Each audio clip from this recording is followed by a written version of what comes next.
God demands deliberation. BD number 7448. November 6, 1959.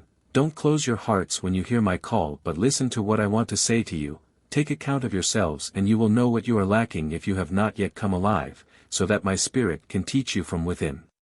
You all could be imbued by my Spirit because the spark of my divine Father Spirit rests within you, within every human being, irrespective of whether it is kindled or left to die down.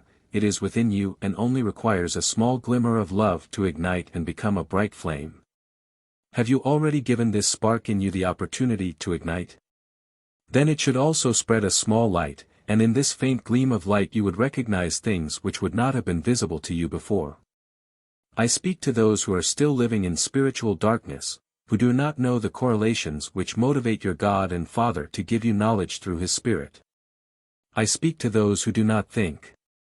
For serious deliberation would have to give rise to doubts and questions in you, since your spirit is still dark and you have not yet kindled the light within yourselves.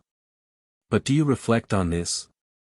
Consider the inadequate spiritual state of those who, without doubt, believe themselves to be at the top and yet are so blind that they cannot beat leaders.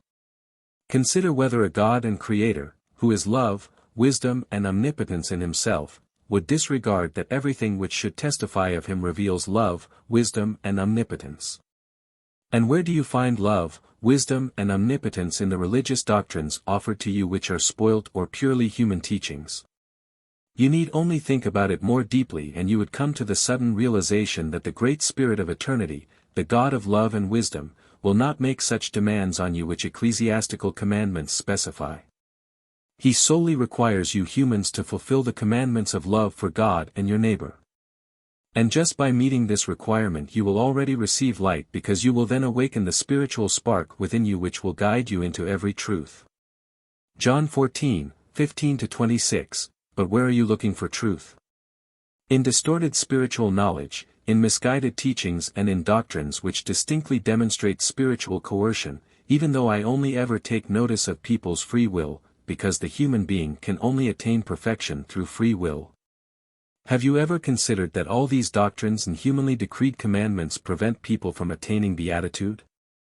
That they usually defer the only divine commandments of love towards God and other people for the sake of these humanly decreed laws and still believe in living in accordance with divine will on earth?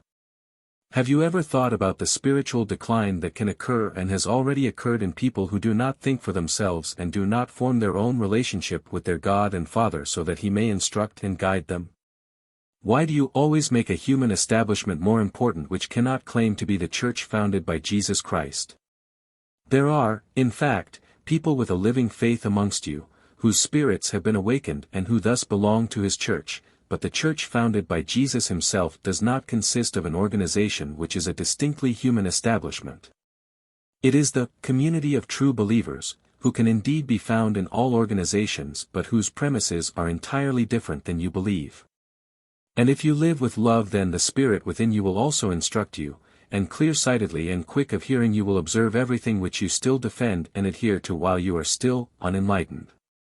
I, however, as your God and Father, only judge a person by his inner state, by his life of love, by his realization, but the human being himself should not oppose the light when it is given to him.